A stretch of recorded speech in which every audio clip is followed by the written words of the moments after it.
Okay. Top keg. Top keg. That guy. He's having a good time, isn't he? He is. He's earning money just... Saying top Well, keg. I suppose we are as well. What, earning money saying top keg? Well, yeah, if we say top so. keg, then we're earning money for it. We're That's getting paid true. for our time right now. But if we exclusively said top keg, then that would be surely bigger of a deal because we do all sorts of things here. We don't just say top keg. Whereas he predominantly just says top keg. Yeah, he says all sorts of things. Does it usually involve keg? That's true. He Congratulations. did say that. No, that's right. You Yeah. are right. I feel like an idiot now. He does way more than us.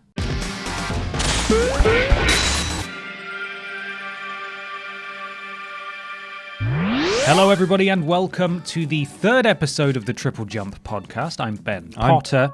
I said my whole name, and you didn't know what to do with that, did you? That really threw me off. I'm Benjamin Potter. I'm normally the syllable that comes after Ben is I'm rather than pot. God, I threw off the whole equilibrium. The equilibrium. The equilibrium. Yeah, I've been de-equilibrialized. I'm Ben. And I'm Peter. That's how it should sound. I'm Ben Potter. And I'm Peter Austin. That's how it could sound if we were more professional. Could do middle names as well. Rather not. Okay. Just for security reasons. All right. You know, just in case. Margaret. Ben Margaret Potter. He's just embarrassed, that's why. Yeah.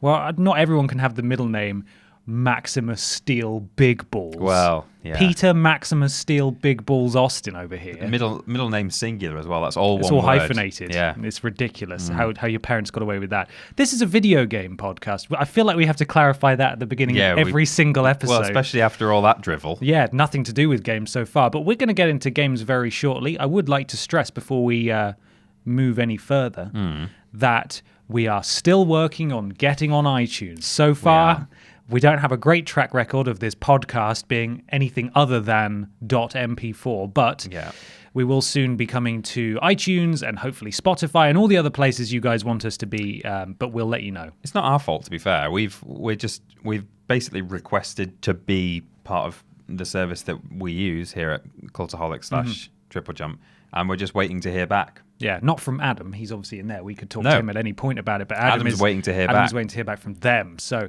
it's out of our hands at the moment, but soon we will be available in MP3 form. Before we get started proper, Peter. Yeah. Did you know that we got affiliated on Twitch this week? I did know that, yeah. I was Isn't that there. amazing news? You were there. I was streaming. It was a big surprise when people started subscribing. I was in the chat. It was really confusing. So we've now streamed for the prerequisite amount of hours. We have. To be allowed to be affiliate, which means that you can subscribe to us on Twitch, and I believe that nets you exclusive emotes, which are pending approval at the moment by Twitch. You get all kinds of things. You get a little Billy Ray next to your name in the chat. You can give us bits if you want to. Bits, yeah. And so forth. Yeah. So please do consider doing that. Twitch.tv/Team Triple Jump. Jump. And you can also use your free Amazon Prime sub as well. Look through our Twitter. There's instructions on how to do that. If you've got Amazon Prime, you get a free sub. Consider chucking that to us. We'd really appreciate it. Yeah. Peter, we go to some questions. These are submitted exclusively by our wonderful patrons, patreon.com/ Team Triple Jump. And the first one is from Richard King. Thank you. No, don't. Because I've thought about it King. too. Let's Yeah, not. no. What does Richard King say? Richard King says the following. What are your thoughts on games using advertising as a way to generate income rather than making the player pay for microtransactions? So, for example, an open world game having billboards for real-life products similar to how Football Manager uses its advertising hoardings for adverts. Could be overused but limited. Could be overused but limited. Could it add to immersion? That's an interesting question. It is. Because an games interesting question. have done it before. Games like Crazy Taxi in particular is a real landmark one. You could find Pizza Hut's, KFC's, Fila outlet. Do you pronounce it Fila or is it Fila? The sportswear company. I don't think I've ever said it out loud. So FILA. Yeah. And Tower Records. Choo choo. My goodness. Does that ever come up in the? I don't know if we've. I usually just boost the audio levels, but do you? it does come through pretty clearly. There's a Okay. train there. Games are already doing it and have done it. It doesn't happen so much anymore. I'm assuming partially because it is rife for abuse. Like I would understand a game that's set in an open world city, maybe like GTA doing it, but then would brands want to be associated with people potentially committing murders inside a KFC in Grand Theft Auto? Like having an actual KFC in which you can walk in with an assault rifle is probably not a good image. Yeah. But I don't mind seeing it on billboards, whether or not it's GTA or even if it's like a racing game and you're driving around, there's billboards there. Like Burnout did it. Burnout Paradise didn't it? It did. I love this one. I mean, the difference there is that that was for the I think they did more than this, but one of the things they were advertising was the Obama campaign. Yeah, the Obama took out actual adverts in Burnout Paradise on some of the billboards. Now that's a bit more, I don't know. I think you have to sort of question that's political as well as like just we've sold some advertising space. That's Although apparently John McCain was offered a similar deal, but he said no. And then they got patched out of the game after the election was over. Yeah. Oh, that's fun. So that's a little bit more like, okay, I mean, you know, I'm pro-Obama. I'm not against the fact that they did it. I'm pro-Obama. But I just think it's a bit strange kind of pushing a political agenda. Yeah, I think that's where things get a bit dicey. I feel like it would have to make sense within the game world, which is why Crazy Taxis there were a lot of them, but it kind of made sense. You're in a big city and there's advertising everywhere. It's very realistic. Or just an actual KFC there. I'll tell you one that doesn't make sense within the game world is in Mario Kart 8 when you could download a Mercedes-Benz. Yeah, that was weird. Remember that? Yeah. And at the same time, Mercedes were running adverts with live-action Mario characters just sort of standing in front of Mercedes cars. It doesn't help that the Mercedes-Benz also looked like one of those toy cars that children it was like a drive little, around in. You're sort of sticking out of the roof of the car. Yeah, like a little go-kart. And then there's like a kind of middle ground where they think they're trying to make it fit into the world because technically it's in the correct context, but it's also definitely not okay, such as Alan Wake with the battery ads. Are you aware of this? Yeah, I've heard you could actually sit and watch an advert play on a TV for some American brand. I don't even know which one it was. Duracell or something? No, it wasn't Duracell. Energizer? It might have been Energizer. But, you know, so they're kind of saying, oh, look, it's context relevant because it's on a TV screen, so it's fine. But it's the only real thing in the game. It's just really an advert strange for batteries. That's the thing. If it's going to be done, it has to be done properly within the, making sense within the context of the world and the game. Yeah. But I also have these horrible sort of visions in my head of EA cottoning onto this. Right. And every square inch of the next Battlefield game is covered in just sponsorship, and they just find another way to squeeze every last penny and cent out of the consumer. I don't mind it. I don't mind it in games like Crazy Taxi. I didn't even mind Hooters being in Modern Warfare 2 very briefly. Yeah. But I do draw the line at huge. I mean, I know Activision is a huge company, obviously, but I do draw the line at Energizer adverts in a game for no reason. Yeah. Where it's just very transparent. You see Bond using a Sony Vaio laptop, and you're like, I don't think Bond would choose that laptop because that laptop is ridiculous. You don't buy one off the shelf when you work for MI6. Yeah. No, you MI5 or whatever he is. No. Yeah. You get one from Q Branch that doesn't say Sony on the back of it, but yeah, and he's wearing all these, these Rolexes, all this branded stuff, which some of it makes sense. But when he starts using technology where you're like, I could buy that. Yeah. I could go to the shops right now and be, oh my God, that's what they want you to think, isn't it? Yeah, you could be Bond. I could be Bond. Wow. I mean, I couldn't. I can't afford all those things, and my knees hurt when I sit down. But, the point is I could buy the same things that Bond has. Yeah, I think the one thing that I do find it's too amusing to be annoyed by it in terms of brand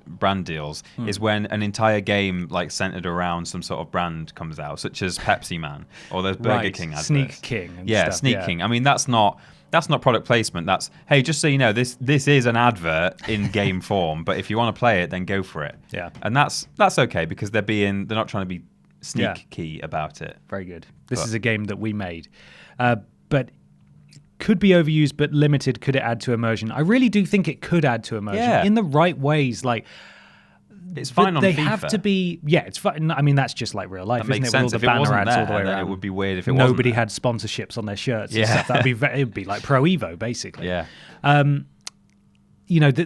It would make sense in certain games. I am worried, though, if, for example, SimCity adopted it.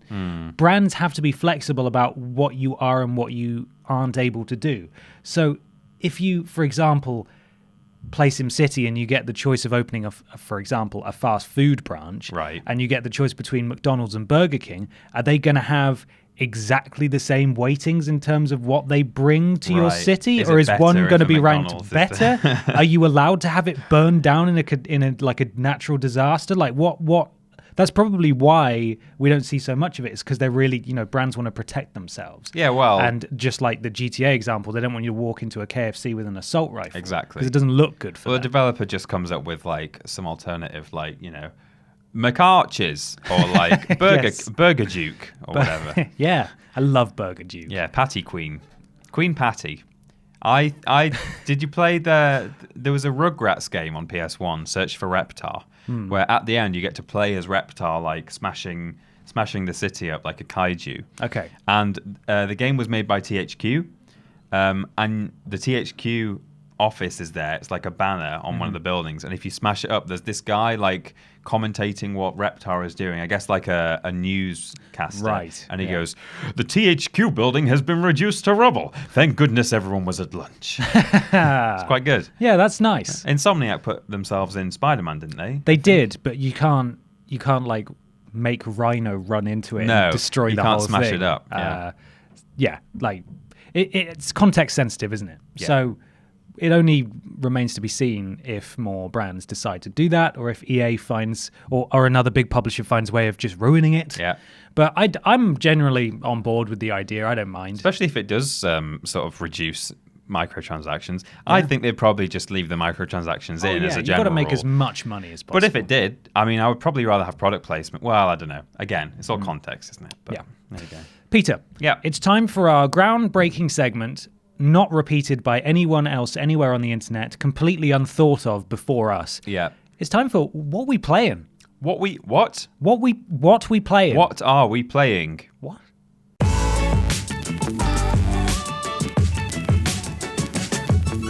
Yeah, did you like that? Video viewers? Loved it. Did you like that little transition thing? Who liked that? I did. Did you? Sorry, audio listeners in the future, when we end up on some sort of audio service. You didn't see it. Oh. But you're right. We saw it. Yeah. Well, we didn't, because we're here physically. No, we it also doesn't didn't just see come it. up in front of us. It gets added in the post. In the post. But anyway. Ben, what are you playing at the moment? What I playing? I'll tell you what I playing, Peter. Mm-hmm. I finished off Metro last night. Oh, yeah. And on the whole, my experience with Metro is mixed to good. Right. I think I enjoyed myself. And I only say I think because previous Metro games were set in the Metro. Okay. And this one begins in a Metro, but then opens up, as we discussed last week. It opens right on up and you can explore various areas and things, and then you get back on the train and head off into the sunset. Woot woot. Sorry? That's woot woot, that's the train. Woot woot, that's the sound of the train. Yeah. And the end, there are various points throughout the game where it does throw the spooks at you. Where you go down into spooky dark bits on your own, and you've only got your torch, and your torch goes out, and then there are scripted bits where monsters jump out and things, and there's lots of tension. And you're not a big spook fan? Not a huge spook fan personally, but I can deal with it now. I'm a lot braver than I used to be. Okay. The last an hour and a half to 2 hours of this game, it chucks you into an abandoned hospital, or it chucks you onto the outskirts of an abandoned hospital and makes you succumb to very severe radiation poisoning to the extent that you hallucinate. Right. And then just puts you in this hospital for 2 hours, and it is exhausting. Not because it's creepy, which it is, it's not exhausting because it's creepy. It's just because there's no relaxing. Right. And it's just like the whole thing is just, I want it to be over. Bit of a slog. Exactly. And then that's the end of the game. It's like, what a weird way to end the game after you've been open for almost the entire thing. And then it funnels you through this tense and fraught hospital for 2 hours. And by the end, I just thought this could have ended an hour ago, and I would have been absolutely fine with that. This did not need to go on for as long as it did. And you weren't dilly-dallying. It is like probably about 2 hours. There's not much to find in there. The only enemies you encounter are like irradiated baboons, I think. I don't know what they were meant to be or why they were in a hospital, but it was very strange. Okay. Maybe it's like 28 days later, where the disease came from chimps all along. Is that what that is? Yeah, that's not a spoiler. That happens in the very first scene. Okay, I'm worried what I said was a spoiler. Oh. I don't know. But anyway. Well, it's too late now. The last bit is it just goes on for ages and ages and ages. Yeah. And it's absolutely exhausting.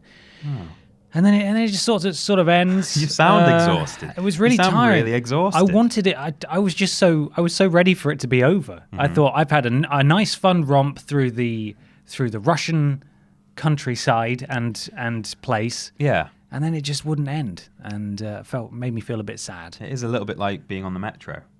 You know, sort of when you first sit down, you're like, I'm on my way. This is good. We're going to where we want to be, and then into town. And then, you know, if you're heading out to sort of Tynemouth to the seaside, yeah, sure. You know, that's a half-hour trip from the centre of Newcastle. Yeah. By the time you're on that train for 15 minutes, you're like, I want to be there. Yeah. Why for this last bit of the journey have they just stuck me on this boring linear 2-hour segment with irradiated baboons? Exactly. This train could have arrived at Tynemouth an hour ago. Yeah. And I would have been fine with it. So yeah, that was that. Metro, I think I can honestly say it did disappoint me personally. It did disappoint you. Yeah. I expected a lot more. I still enjoyed my time with it, but it didn't quite blow me away the same way that Last Light, the previous game, did. Yeah. Apart from that, I have just started playing Tales from the Borderlands on PS3. I'm a huge Borderlands fan. I'm a big Telltale Games fan. And I of course, played Tales from the Borderlands when it came out on PS4. But I had a bit of extra credit, and I thought, I'll get it on PS3 as well. Play it through for some more trophies, and because it's been ages since I played it. But it has all kinds of game-breaking bugs on PS3. Oh, no. And I've spoken to you about this before. At the end of the first section, on my PS3 it just froze. Yeah. And I deleted my save data and restarted it 3 times, and every time it would get stuck in the same place. I've now deleted the entire thing and re-downloaded it, and I'm happy to say I am able to play it now. Oh, is it working now? It's working now. I don't know what was happening. God. But that's it. That's what I'd be playing. There's you know, this is a bit of a tangent, but you know, they've just brought out a version of Sphinx and the Cursed Mummy on Nintendo Switch. You might not even be aware of that. No. It was a fairly obscure PS2 game, and it's now been sort of remastered or remastered, I think, for Switch. There was a game-breaking bug on that where if you save the game in this certain room, when it like loads back out of the menu, the door has closed, and that's it. And you're just stuck in this room forever. And if you've just saved over your file, that's it. You just can't get any further. You're done. And people used to get really confused, and they would be like backtracking through like the rest of the level, but the door that's supposed to go through is just permanently sealed, and it's just a bug. That's not good. And you couldn't patch it back then because it was PS2. So similar thing happened to me in Metro a couple of times actually, where I did have to reload a save. Right. Where last night, for example, I got hit while holding down square to interact with a gap I had to squeeze through. Yeah. And I got hit, which interrupted the animation, and then I had no prompt anymore to go through it. I also got stuck in a car, and I wasn't allowed out because there was no button prompt to leave, and all the buttons weren't working, so I had to reload again. And even then, there was no button prompt, but I kept hitting buttons until I got out. So you said last week that you're having issues with the car. Oh, the car. And since you've said that to me, I've seen various clips on the internet of the car just not behaving doing itself. all kinds of things. Yeah, it's something. That's a shame. Anyway, Peter, what you be playing? Well, talking of PS2, I've played a game that I've owned for a long time and never properly played on the PS2. What's that? It's called I don't even know how to say it out loud because I've not got far enough in the game for them to say one of the words that's written on the title. Yeah. It's either the mark of cry or the mark of Cree. It's KRI. Oh, okay. I'm guessing cry, but who's to say? Not me. I'll find out later. So I had this on a demo disc back in like 2001 or something. Yeah. And thought, oh, this looks fun. Never ended up getting it. Saw it in a shop recently, bought it, and I am really enjoying it. It's interestingly stylized. It's a bit like what's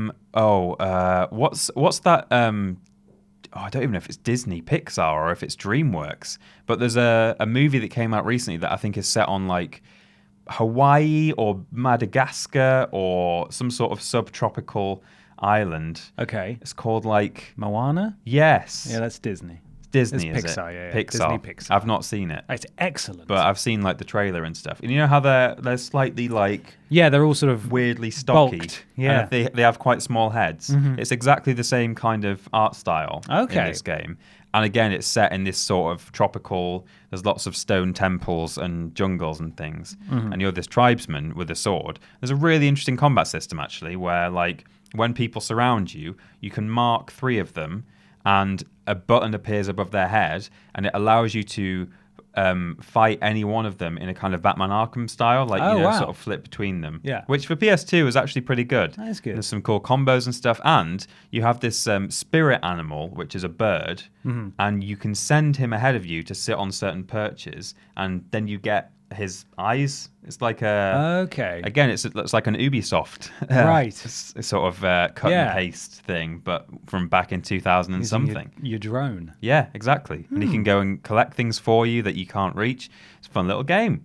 You enjoying it? I'm enjoying it. I think like it's one of those that just it was an oversaturated console, wasn't it? Really, there were just so many games out all at the same time, constantly. Yeah. And don't think it went down particularly well, but I think it's a nice art style, fun combat, like the bird thing. So if anyone is still playing their PS2, I know I am. yeah, I wouldn't say no to having a go at that. Yeah, The mark of cry or cree, Cree. Cree. Cree or cry cree. cry or Cry. crikey. That's what we're playing. Yeah. Let's move on to another question. This is from patron Will Baker. What does Will Baker say, Ben? Will Baker says, I know it's a bit far off, but as a massive Elder Scrolls fan, I have to ask, what are your predictions for the Elder Scrolls 6? Where would you like it to be set? Will they finally fix the combat? I can answer you now, no they won't, because their engine does not allow for anything more advanced than what they've already got. They don't change the engine, and therefore the combat will not be changed. They just modify their existing engine, and that's part of the reason why they've had so many issues over the years, and will continue to do so. The thing with the combat is, I don't mind the combat. I think the moment you compare it to anything else, like The Witcher, or even, as I say, Batman Arkham, something like that, which is just very free flowing. Yeah, flea flowing. It's very free flowing. You can flee and flow however you like. It immediately suddenly makes either Oblivion or Skyrim feel like you're wearing lead boots. Like you just can't. You can't move really, and you're just bashing away. Yeah. But at the same time, I did find it quite satisfying, just sort of lifting your shield at the right time. Yeah. I did a lot of shield bashing and stuff to try and you can sort of stun your opponent slightly. Yeah, it's all relative. The moment, as I say, the moment you look at the competition, the combat's bad. But that's the thing. Like you can't help but look at the competition. No, I know. Because the competition is doing it better. Yeah, at the moment they used to be, on the throne, and now they're really not. They're not at all, and that's part of the combat. I have grown to really resent in the Elder Scrolls. Even in it translates to Fallout games as well. If you want to use any melee weapons at all, you either do a very slow attack that can get interrupted, or you just go.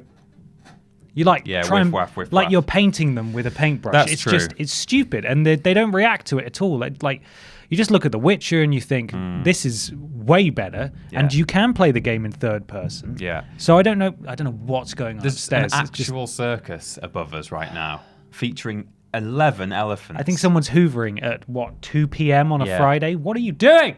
We're doing a podcast. Hello. What? Stop that. Yeah. Yeah. They're not stopping. Predictions though for where it's going to be, where we would like it to be set. Something I've not played Elder Scrolls Online, and I know this has been sort of shown on ESO now, but I'd really like to see Elsewhere, or I don't know if they pronounce it slightly different, but it's spelled Elsewhere, which is where the Khajiit originate from. Because I always play Khajiit because I quite like to generally have like a kind of thief build in my Elder Scrolls games, and that sounds fun. On the other hand, I don't know if I would want to see that for an entire game because it's mostly deserts, I think, which might be a bit boring after a while. Like I thought Skyrim got pretty dull, just being constant tundra, whereas at least in Oblivion, I think there was a lot more variety in the in the terrain. Yeah. So With your Khajiit, do you name it a suitably Khajiit name, or is it just called Peter? Peter the Lion Boy. no, it's never Peter the Lion Boy. Okay. I Someone sort of, go and make Peter the Lion Boy. yeah, in and send Elder us Scrolls a, Online. Yeah, and send us a photo. No, I do some sort of fantasy name. It's always Okay. different every time. I don't know what you All know. right. But I always play Argonian, just yeah. because I think immunity to all diseases and breathing underwater and looking like a dragon seems talking like this. seems pretty cool. Yeah. And I do name it in the Argonian style. Yeah. I actually took my name for my Skyrim character on PS3 from the Elder Scrolls series of books, and he's Did you? called Mir Glim. Oh, really? Yes, So that's a real person from Elder Scrolls history, is it? it's a real Argonian. I once, in Oblivion, Yeah. while I was in the Thieves Guild, Uh-huh. I made an enchanted item that Yeah. increased my sneak or something like that. Uh-huh. And I called it the Amulet of Amusai. Okay, Who is okay. a man who doesn't get into the Thieves Guild because you beat him in the test, and he's an Argonian. Oh. But later on, he does make it into the Thieves He Guild. does. It's a little tribute to you the did man, it to honor the great thief. the one who I quashed. So I thought maybe like what's it called? Black Marsh Black is where Marsh. the Argonians are from. Sounds a bit depressing. It does. Well, that's the thing. If we're going by the teaser announcement trailer, Yeah.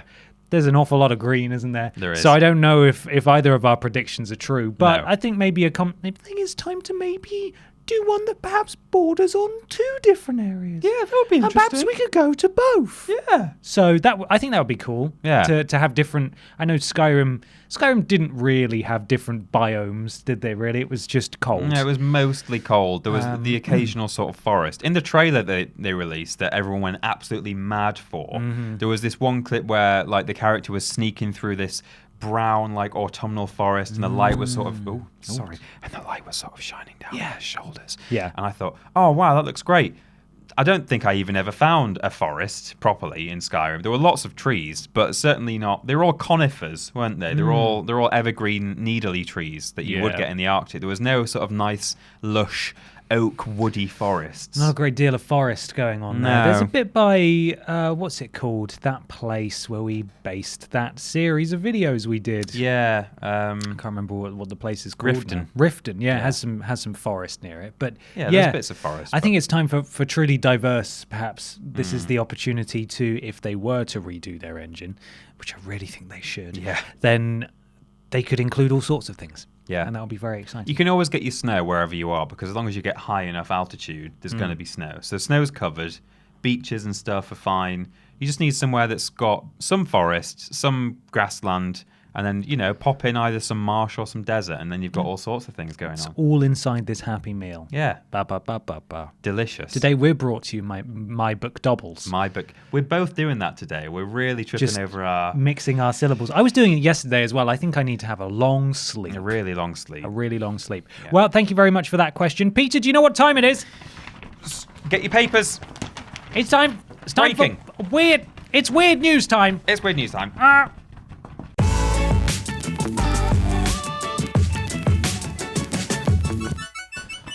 It's time. It's the weird news time. This just in. Some weird news. Oh, Peter. Yes. Can I tell you about my weird news? Please tell me the weirdest thing you've heard all week in the world of video gaming. I've been sort of teasing you with this. I don't Yeah. think you're aware of it yet. It's about THQ Nordic. I had to dodge this. Yes, you told me. Try Yeah. not to look up. If you see a headline about THQ, don't read it. Don't read it. I saw the letters THQ. I looked away. Oh, thank you. That Yeah. means you get the genuine reaction. Coming in fresh. This is from PC Gamer. Yeah. Link to the article in the description below. Okay. Once just Nordic Games, THQ Nordic acquired a large number of properties from the bankrupt THQ in 2013. This is just a brief history for you. Okay. It added THQ to its name in 2016 and since then has bought up many more game rights and studios, including Satisfactory developer Satisfactory is I believe the name of the game because it's capitalized. right. They're not just including All Right developer Coffee Stain Studios and Wreckfest creator Bugbear Entertainment. Oh, One of its Wreckfest. subsidiaries, Koch Media, runs Deep Silver. So Koch. DHQ, God, just put me to bed. Hello? THQ Nordic is doing extremely well. We can't go a podcast without talking about them. Thank goodness everyone was at lunch. Am I right? The building's been reduced to rubble. Yeah, they all ran over to the Nordic office instead. This makes it highly surprising that earlier this week, THQ Nordic announced an AMA on its Twitter account. Okay. Unlike most Ask Me Anything sessions which take place on Reddit, this one was hosted on anonymous image board 8chan. If you're unfamiliar with 8chan, yes, 8chan is in 4chan, but probably twice as bad, maybe even more. Oh, I think I've heard of this. Here's a description. If you're unfamiliar with 8chan, Google once delisted it and warned users of suspected child abuse content. It has included boards dedicated to paedophilia and fascism and is known generally for racism, misogyny, and coordinated harassment. As could have been predicted, response to the AMA was overwhelmingly negative everywhere except on 8chan itself. Right. So we also seem to be talking about the abuse of minors on most podcasts as well. And this also happens in a week where YouTube has banned comments on all videos of children. Yeah. I have no idea how that's enforceable. It's mad. Or practical in any way. I appreciate the goal. Oh yeah, I see why. But that's fine. It's pretty mad, isn't it? Yeah, there's so much to talk about here. 8chan, I have heard of. I didn't know it was called 8chan. 8. But yeah, with an 8, number 8. Oh, sorry, I thought, yep. So apparently these are people who used to be on 4chan and decided that 4chan, which we all know to be difficult, a hive of scum and villainy, they decided that it became too, whatever the opposite of lawless is, lawful. Yes. Became too lawfully wedded. And they had to go and set up their own website where they were allowed to talk about things they thought they should be allowed to talk about, like child pornography. Yeah, and actual fascism. So it's like the people that 4chan went, no, we don't want you around here. Yeah. You're weird and mean. Too bad for 4chan, these guys. So why the hell did such a big company think, yeah. Even doing it on 4chan would be probably quite negative. It would be a really terrible idea. THQ Nordic PR and marketing director Philip Brock said he didn't understand the history and the controversy of the site before agreeing to and participating in the AMA. Okay. However, the official THQ Nordic Twitter account promised, and this was before the AMA, that someone would take care of the nasty stuff, and it's unclear what nasty stuff THQ Nordic could have been referring to, if not the stuff the site is best known for. Yeah. So someone approached them, and they mentioned them by name in the tweet, saying, so-and-so has approached us and promised us that they'll take care of all the nasty stuff. And it's like, what? It is just nasty stuff. Yeah, what are you hoping to achieve here apart from lose your job and like drag the company into the mud? Why I don't would you understand. not just go to Reddit? Like, why not just go to r/THQ Nordic or r/everyone was at lunch or... It gets worse. How does it possibly get worse? What makes Brock's apology even less believable is that he casually engaged with someone in the thread who posted a drawing depicting a man groping young-looking girls. Okay. The user asked where the lollies were, referring to Lolicon. And I had to look up the Wikipedia page for Lolicon, and it tells me that it's the Japanese discourse or media focusing on the attraction to young or prepubescent girls. Right. To which Brock responded, "You got them already, we'd say." Additionally, in response to being asked not to censor any games nor appeal to the social justice crowd because the company is doing fine as it is, Brock said that THQ Nordic will try to stay that way. Why are you trying to appeal to the best interests of such awful people? I don't understand. These are not the people you want supporting you. That's like all the furor around the Klan, like supporting Trump and stuff. Yeah. Like, those aren't the people you want on your side. No, don't try. It's not what you want. Yeah. The whole thing, if someone of that ilk comes to you and says, please don't make You're doing good. Yeah, please keep it up. Whatever they say, I would probably just do the opposite. They came to me and said, please don't make a game that is just a brown screen with nothing that happens the entire time and it costs £90. I would rather do it and piss off someone from 8chan than that. It's unbelievable. Don't worry, I won't appeal to SJWs. you guys got it. We'll piss off the SJWs. Lollies DLC coming soon. Just the worst. While it's possible to impersonate others on 8chan, apparently, which is Right. mental anyway, which also makes it a bad place for an AMA. Yeah. These posts are specially tagged to indicate that they came from Brock. The official THQ Nordic account also liked a tweet defending the AMA and calling those who had a problem with it Sensitive Simons. Sensitive Simons. Sensitive Simons. Sensitive Simons. Consider me a proud Sensitive Simon.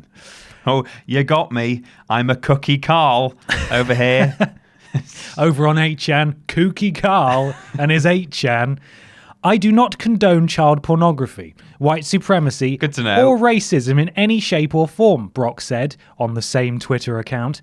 I am terribly sorry for the short-sightedness of my decision and promise to be far more vigorous in my assessment of these activities in the future. This was not about being edgy. This blew up, and I very much regret to have done it in the first place, he concluded. He still has his job. As of the recording of this podcast, which is a good 4 or 5 days after the AMA took place. Right. And there's rising sort of pressure and calls on THQ Nordic to do more than just From apologise. Sensitive Simons and Wet Exactly, Blanket some Williams. sincere Sensitive Simons. Yeah. So, yeah, that's absolutely bonkers that any company would do that, especially a video games company, Yeah. especially such a big video games company. That's got to be mortifying for the Yeah, people you who think maybe work for a it. small one might do it to try and maybe just get some headlines at least. There but- are some game developers who are actual pieces of plop who Yeah. I imagine would go to that sort of place. But you don't do that if you're running THQ a Nordic. multi-million-dollar company. It's okay, we own 58 IPs now. Like, let's just go to the worst place on the dark net. we I can am find. not a racist. Yeah. That's how you want to tweet, isn't it? From the PR manager of your company. I don't condone child pornography. I know that my behavior recently makes it look like I condone child pornography, but I do not condone child pornography. Yeah, don't take this out of context Please, either. oh my don't, God. Don't you do that. Anyway, that's my weird news, Peter. What's your weird news? This is from Kotaku. Okay. I think all of mine have been so far. Yeah, you're a actually. big Kotaku fan over Well, here. I think they're just really good at reporting like the weird stuff. They're a great website. They're a great weird news website. Popular horror game removed from Steam after Chinese players say it insults China. Mm-hmm. Do you know about this? Mm-mm. Okay, it gets weird. I mean, it's not just it insults China because there's a splash screen that just says China is plops. Boo China. Boo China. Yeah. It's really strange. And there's a whole meme on this that I was completely unaware of. So, Okay. less than a week ago, developers of PT-inspired horror game Devotion were riding high, says Kotaku. So it had been released on the 19th of February, and there were loads of positive reviews on Steam, and it was going well. Yeah. Unfortunately, then the game seemed to not go down very well in China. Right. This was because the game is developed by a sort of a Taiwanese company, I believe. And allegedly, there's some in-game art that Chinese players came across that seemingly disparages China's president, Xi Jinping. yeah. I think I'm pronouncing that Winnie the correctly. Pooh. It's X-I. Yeah, Winnie the Pooh. Uh-huh. Do you know about this? I know that he puts on a very good, or he's trying to put on a very good public PR face and be sort of compared to Winnie the Pooh, right? So he's like cuddly and very approachable and friendly, even though actually he's got some really horrible policies and covers a lot of shady stuff up. Yeah, so there was a photo of him with Obama walking. I think they were on a golf course probably a couple of years ago or something. And someone did a side by side of this photo, and it looked like Winnie the Pooh and Tigger walking along. Or maybe he doesn't. I don't think he does like the. It's one of the two. He either wants his public opinion to be, oh, he's cuddly and nice, or that he really hates being compared to Winnie the Pooh. He doesn't want people to compare it to him. Right. I think he might still be trying to put on publicly like a kind of good PR face, like Yes. oh, but really like they don't like it. Mm-hmm. You know, the Christopher Robin movie with Ewan McGregor got Yeah. banned in China. Did it? Yeah. Right. Okay. Just because of that, because of Winnie the Pooh and Christopher Robin. Right. So apparently there was a scroll in game that compared President Jinping to Winnie the Pooh, and that was next to the word moron. Oh. This from a company in Taiwan. Wow. Now, I don't know if you know the geopolitical situation in Taiwan. I'm not familiar. It's considered to be an extension of China by China. Oh. And most of the world's powerful nations, it says here, Kotaku. Wow. But it has its own elected government and identity. So there's sort of some weird tensions between China and Taiwan. Okay. So I guess it's a little bit... I don't know the full situation between Hong Kong and China, but I think it's getting to a similar kind of thing where Hong Kong is now independent, right? I believe. I have no idea. I think they're certainly cutting some apron strings there. Right. So there was in response to all this stuff where the Chinese were offended. Yeah. There were review bombs. Oh, good. On the game. Leaving Devotion with a dismal 40% positive review score on Steam. This is, keep in mind that before this was sort of found out, it was doing really well. Yeah, people were really liking it. Yeah. So then it got really weird. So it turns out that this was some sort of placeholder art in the game. Right. That wasn't removed in time. Okay. Or was accidentally left in. So is that legitimately what happened, or is it an excuse? Well, that's the statement that the developer has put out. Okay. When making the prototype, the team often referred to the then-known internet meme as placeholder. Right. However, due to the version synchronizing problem, not all of the placeholders were deleted properly. Okay. This is purely an accident, and we have no intention for causing harm nor hatred. The art material has been taken down and replaced at the evening of February the 21st.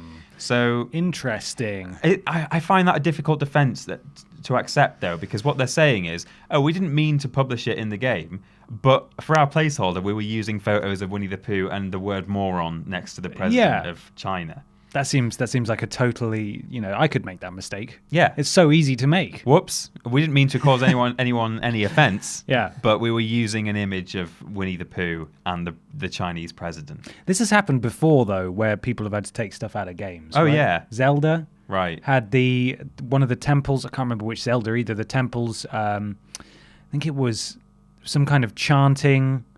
backing track they used was like very important, significant in a religious context, and that had to be removed. I think Little Big Planet also had something in there at some point. Again, it might have been another music track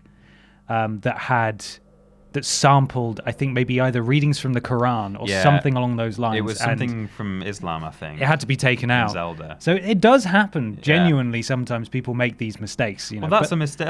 That doesn't sound... That's someone not checking what this language that they don't speak translates to. Yeah. But there's a difference, isn't there, between like, I wonder what that means in English or in whatever language they speak in Taiwan. Yeah. But to just put moron next to a comparison of Winnie the Pooh and the president. It's not a great look. So since then, the game has just continually received review bombs, is a term that's apparently exists, and it's now on just 30% positive reviews. Oh, no. Which is, that's a shame. It's a shame that people can take advantage of it like that. Yeah, the game has just been... I think it's really sad, actually, because... either this was just a genuine mistake on the part of the company as a whole, or maybe even some sneaky art person on the team decided to have a dig, put it in, and you can see that the game was doing really well. Then the moment that this was discovered, it's now on 30% positive. It's just a shame, the money and the time that got spent on creating this, and now because of that one thing, it's all been wasted. It's a shame, isn't it? Yeah. It's a shame. So there you go, Winnie the Pooh. Well, those were our weird news pieces for this week. Peter, we got another question here.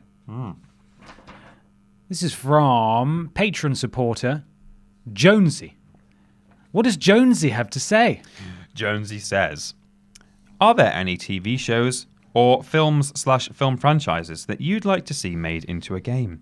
Or are there any that have been already that you wish had been better? I'm still waiting for a decent Doctor Who action-adventure style game. I think about this a lot when I watch TV. Okay. Things that I think would just work really well as like some kind of...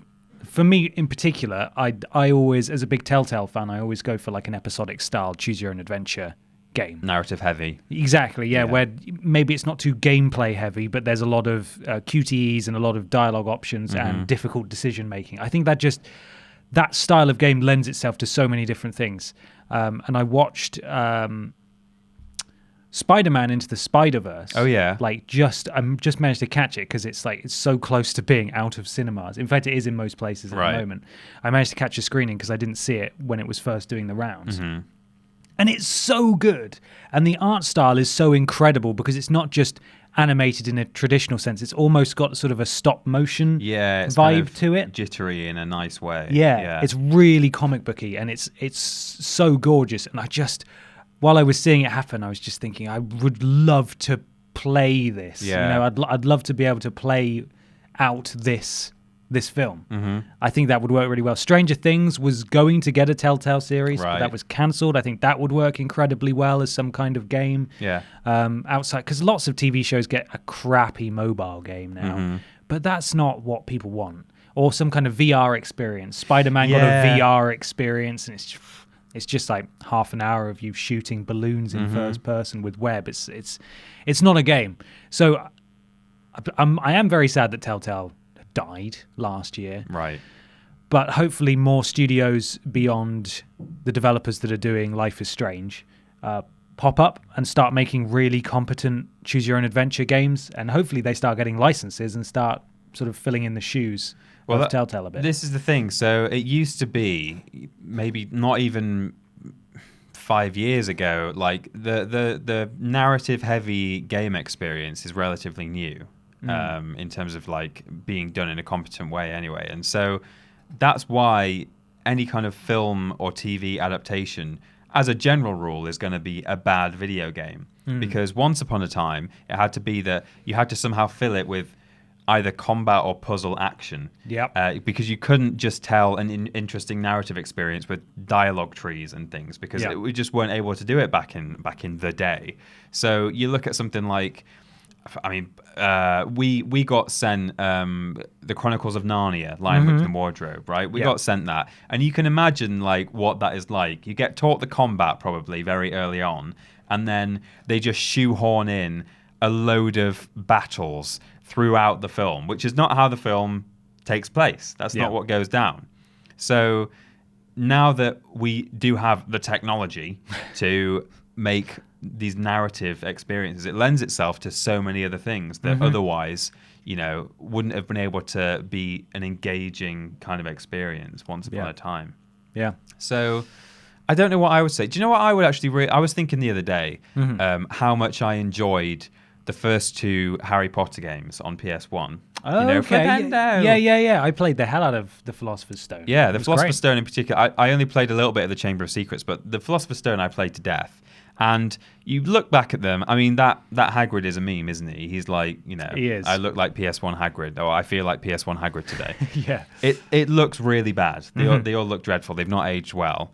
But I think being able to go right back to the beginning, there's potential there for like a 7 or 8 part video game series where there's some nice consistency across each game, which there wasn't in the originals, because I don't know if they were made by the same company every time, but they were certainly done in a completely different style. The engine kept changing. But I think it would be fun to do like a full kind of 1 to 7 or 8 part episodic Harry Potter series with, a huge open world Hogwarts to explore, loads of dialogue and side quests and things. Has that not recently been leaked? Oh yeah, there's that the Harry Potter RPG. So that's set pre-Harry. Okay. It's like a prequel time period. It might even be pre-James and Lily. I think it goes way back to maybe 50 or 100 years or something. Okay. But yeah. So as a setting, that does seem to be on the way, which is really exciting. Yeah. And yeah, like whether or not it was based around Harry or a new character, I think it's a cool world to explore. Yeah. And even just like nip into Diagon Alley or like King's Cross and things like that. There's room to expand as well out of Hogwarts. So if that game comes out, I'll have to look up. I don't even know if there's a working title for that, because it was a leak, wasn't it? But, no, that's a really good idea though. Like I don't know if if there would be like a different game for each year you're at Hogwarts or something. Yeah, but that's what I mean. Certainly, like, you know, a seven part committing to a 7-part series right off the bat is hugely optimistic. Yeah, but I don't mean you would sign a contract. No, of course. But I just mean like that would be hugely exciting though to think, oh, okay, it's been 2 years since the last one. We're gonna get Harry Potter or Hogwarts year 2 or whatever, and it's time to do other stuff. And yeah, that would be amazing. I could go for that. Yeah, I was kind of sad that the Game of Thrones game from a few years ago was bad. Yeah, because that could have been really good too. I was thinking Game of Thrones. That idea. The Walking Dead hasn't had a good game other than the Telltale ones. They've had 2 terrible games so far. Right. One of them we've got that we should play. We have, Survival haven't we? Instinct, Yeah. which I reviewed at the time, and it's just appalling. Oh god. And the other one is I can't remember what they're called, but it recently came out and was then cancelled for PS4 because it was so bad. Oh no. It's never getting a PS4 release. But anyway, that's a great question. There's so many. It's great to. I like. It used to be a thing of dread, didn't it? A few years ago, back when there was a movie tie-in for everything, and these tie-in and licensed games were on the whole really bad. And then with the death of THQ almost, and the sort of spiraling costs of developing a good game, like a big budget game, you know, one befitting a multi-million-dollar film franchise. It sort of forced a lot of people out of the game, and we don't get them anymore. Yeah. But things are sort of turning around a little bit. We've had a lot of licensed quite good games like Spider-Man. I know that wasn't based on a film, but like we haven't had a good Spider-Man game for a long time. Yeah, like if you don't tie it into a specific movie, then you have slightly more free reign. Even if they use like actual characters. So if they pulled like the likenesses from the Marvel films, but just said we're not going to make like verbatim the film, then yeah, you know that does open things up. Yeah, it does. I think I would welcome that personally. More big budget TV or film license tie-ins. Yeah. Especially if you get a good, decent, competent developer behind it as well, as with Insomniac doing the Spider-Man game. Exactly. Because they've got a pedigree. You know that they're going to make something good. And they did. So there we go. Peter. Yes? It's big discussion time. The big question. Oh my God.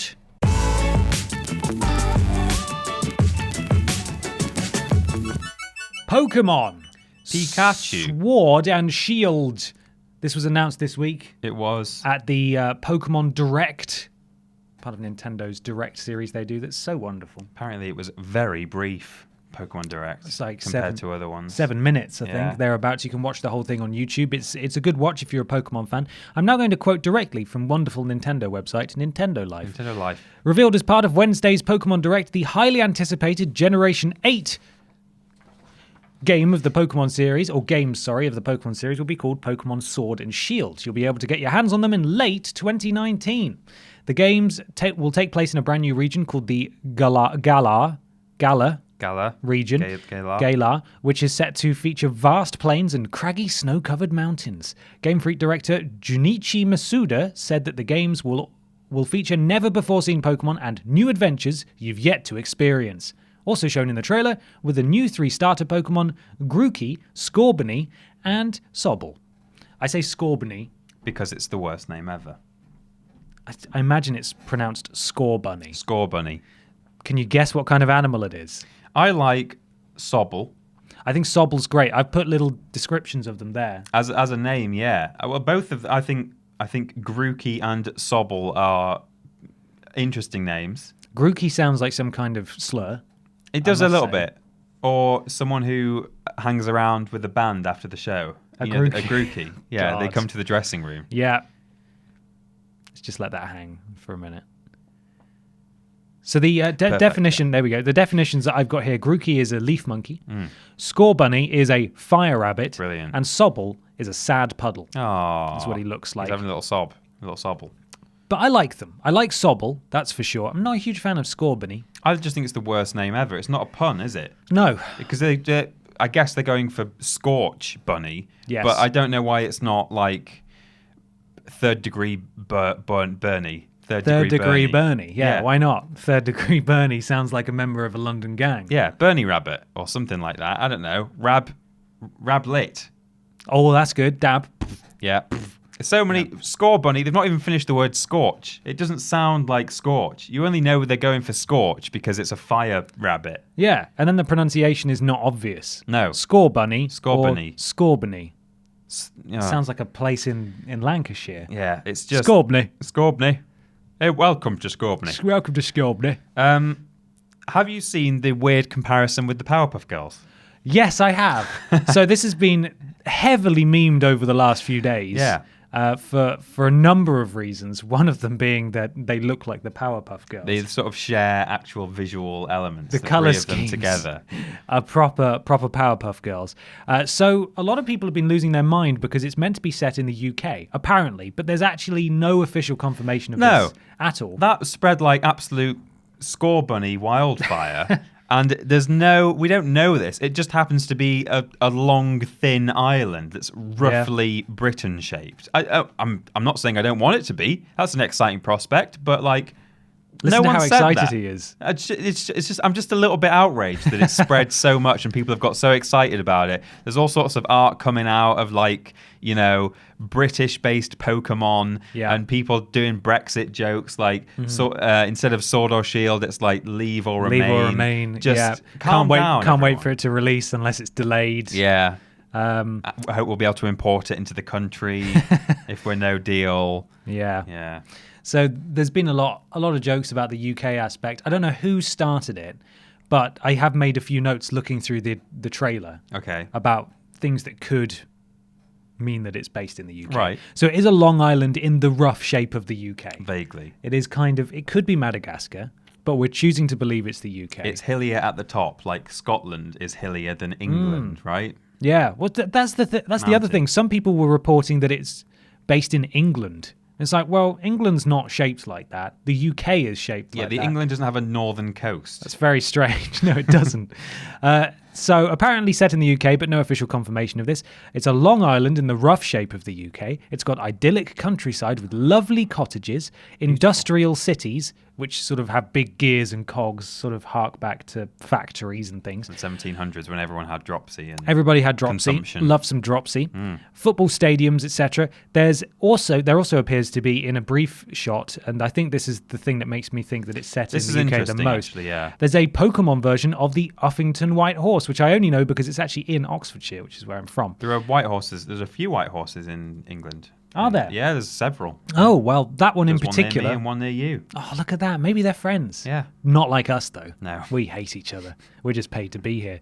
The one in Uffington is a near 3,000-year-old, 360-foot-long horse made up of chalk trenches. I found that very interesting and decided to include it. And I also found out that there's a hill adjacent to that Hill Dragon Hill.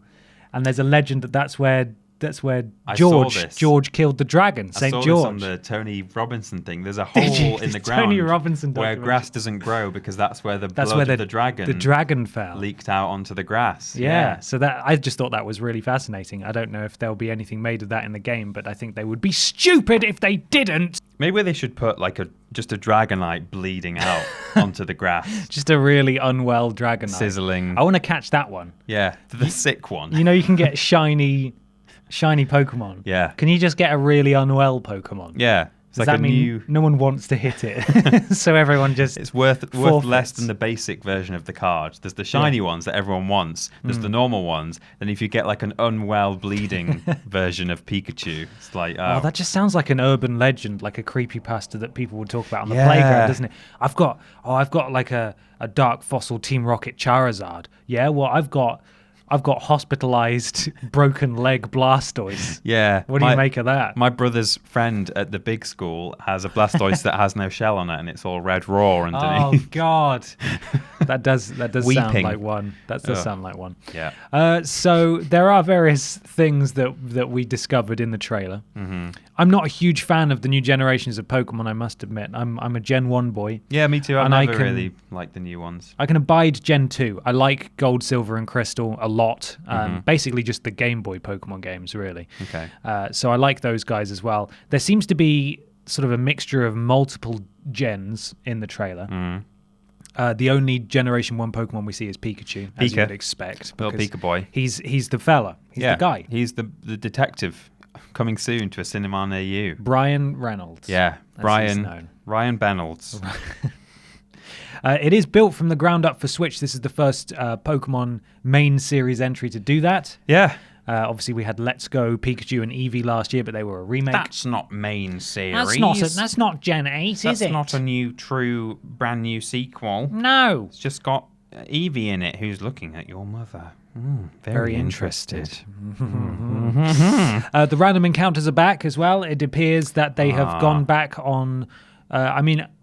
in one sense, I'm happy that they're moving back to random encounters because that probably means that the catching mechanic has changed, because I did not like the catching mechanic in Let's Go. Right. Because that involved like throwing an actual Pokeball, and it was almost impossible to be accurate with it. Like I Pokemon hated Go. it. I hate it. Yeah. I really hate that. But on the other hand, it is quite nice, surely, to... I like the idea of seeing Pokemon running around in the world, and then you go over them to catch them. Over to them to catch them, because it's realistic. We were talking about this on the way in this morning. Yeah. And it's not like you're walking...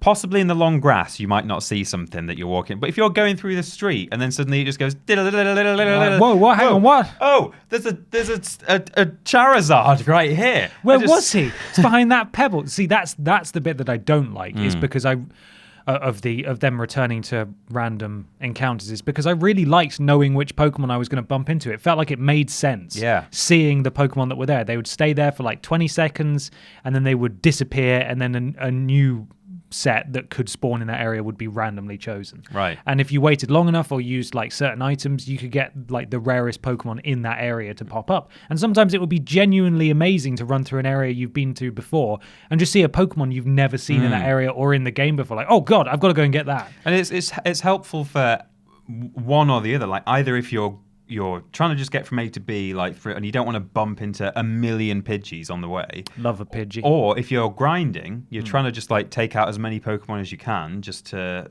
get yourself going.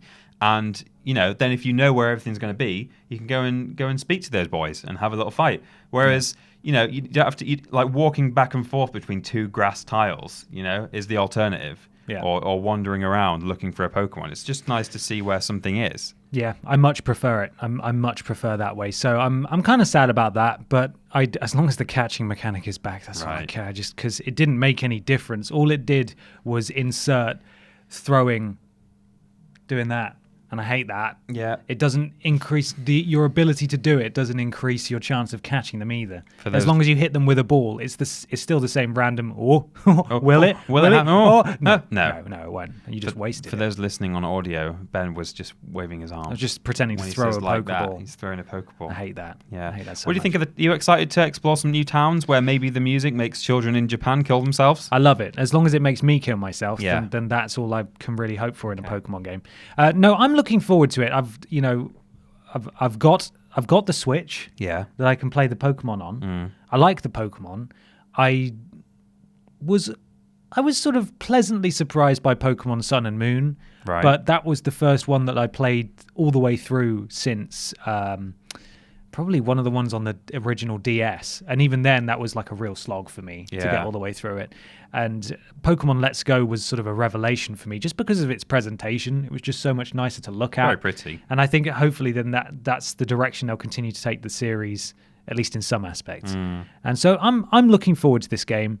Some people have said that the towns that they've showed off looked a little bit lacking, like they're not very populated. Right. But bearing in mind the game is presumably not finished yet. Well, exactly. And this is an announcement trailer. They're probably just showing off the environments rather than saying, look how many people we can fit on screen. Exactly. Yeah. So... yeah, the power of the Switch. We'll see how that pays off. Yeah, there've been some issues with the Switch. Oh, what game was it recently? They show Trials. You know the new Trials Pissing. Sorry. Trials yes, Pissing. yeah, because it looks the text. It's meant to be rising, Looks but a little bit like pissing. The P is just bad. Trials Pissing on the Switch apparently had a massive visual downgrade compared to all the other platforms because of the and I don't know if they fixed it now, but temporarily, like on digital shop fronts, they were showing screenshots of sort of another build of the game, another platform, and then people were getting it on Switch and being like, why does it not look as good as how you're selling it? So that's a little bit controversial. That is naughty. They've done that before as well. But this is a bespoke game built from the ground up. No, so that I'm not saying that'll be an issue here, but there's just the power of the Switch in general is sometimes called into question. Yeah, I think some developers just get lazy, don't they? And they try to. It happened with the WWE games as well. Yeah, like they basically just tried to pull a fast one. I think it's more than powerful enough to make something very good looking, especially with that art style. So. Well, I wish everyone the best with this Pokemon game that I will not be playing. Thank you for talking to me about it, Peter. I appreciate it. And I'm not really not much of a Pokemon Game Boy. Or not a Game Boy boy. I played Pokemon on N64. I played Pokemon Snap. Yeah. Enjoyed that. Bit of Pokemon Stadium. But the Game Boy games, I'm not much of a Pokemon Game Boy. Yeah. So were you a fan of the TV show in the 90s? Yeah, I had the cards, watched the TV show. The pajamas? Watched the film. Didn't have the pajamas. Did you ever get the cereal? The Pikachu breakfast cereal? No, I didn't. Because that was the closest we came to having, what's it called? What's the American cereal called? The marshmallow one. Yeah, the marshmallow one. Lucky, is it Lucky Charms? Yeah, it's Lucky Charms. I'm thinking Fruit Loops. Fruit Loops are disgusting. I don't like Fruit Loops. Lucky Charms, though. We had the Pikachu limited edition cereal over here. It was the closest we ever came to Lucky Charms. Exactly. Yeah. And it was really good. I remember it being amazing, and I only had it once, and I'm sad about it. You can still buy it online, I think, from certain people who've hoarded them because they're collectibles. Oh, it'll be all soggy, though. Probably. I suppose you're not supposed to eat it. Well, if it's all sealed, there's so much sugar in it, it'll probably be all right, Maybe, actually. Probably be okay. It might be a bit dusty in there. In Fallout, when you get the sugar bombs. Yeah, they'll be fine. You'll be all right. 100 years old. It's okay. Let us know what you think of the new Pokemon game in the comments below, or tweet us if you fancy, at Team TripleJump. Peter, where else can they find us across the internet place? You can find us almost everywhere at /Team TripleJump. That's on YouTube, on the Twitches, on Twitter, as you say, just now, Fallout Facebook. Yeah, on fallout.com Fallout 4 / Team TripleJump. Yeah. Patreon.com/Team TripleJump. We have all sorts of tiers where you can see Worst Games Ever early, and you can get various bits of, you can get an exclusive t-shirt and stuff. We've got a Discord. If you want to go to the Discord, that's bit.ly/Team TripleJump. Woo! And we also have a website, which is triplej.mup. That's ju.mp. Now taking submissions for freelance video editors. Video editors. So please go on there if you want to find out more information about that. Yeah. And there's also a shop where you can buy mugs and other such things. Cushions. Lists, Peter. They come out every Tuesday and Thursday on the channel. Streams are every Monday, Tuesday, and Thursday. We've had a couple of questions about watching the VODs and how people can best support us. We would honestly prefer you watch the VODs if you're going to watch them on YouTube. They get uploaded a couple of days after. If you can wait for that, then that would be excellent. Some of you may have noticed, in fact, we got a couple of tweets so far, because we've become affiliate. We've now been able to tick a box that means that only subs, people who subscribe to us on Twitch, are able to watch the VODs after they've aired. That's purely because we'd much rather you watch it on YouTube. We're not gating it away from you. No. You just have to wait a couple of days and it'll be on YouTube in its entirety for you to watch. That's the policy throughout. Same with Patreon. Nothing's gated. It's just Worst Games Ever early. And likewise, if you want to see the VODs immediately, then subscribing is lovely and appreciated, but it'll be on YouTube soon. It's not essential. You'll be able to watch it on YouTube a couple of days later, and that's all there is to it. It's nothing insidious or we're going behind your back or anything like that. Worst Games is fortnightly, and that's on Friday for patrons, as we said, and Sunday for everyone else. So next week, at the time of the release of this podcast, will be a Worst Games Ever week. Yes, it is. And the podcast, of course, is every Saturday. And I believe that's all. That's all. Thank you very much for watching and listening. You okay then? I just did a little bash there on the table. If you can hear this horrible squeaking, this stool is just giving me some issues today. Every single subtle movement I do. I hear that. Is really frustrating. It's been a very distracted podcast today. Hopefully it doesn't come through on the microphone. I think it's been really disturbing and off-putting for everyone. Not just the squeaking, just the trains, the squeaking, me bashing the table. I think I hit my mic at one point. We need to sleep, I think. Yeah. I think a good weekend of rest will hit them hard on Monday. We'll put our syllables in the correct order. Sibyls. The correct orderer. Please let us know what you think of everything we've spoken about today in the comments. Share it with your friends. Why not post this YouTube video, if you're watching on YouTube, to the official YouTube subreddit? Or to see 8chan. what they think. Or to 8chan. We do not endorse 8chan. Nothing to do with that. Thank you very much. Thank you for watching / listening. We will be back next week for another episode. Peter, help. What? We'll be back next week for another episode. And thank you very much for watching. Bye. Bear. Adios. Bear. Bye.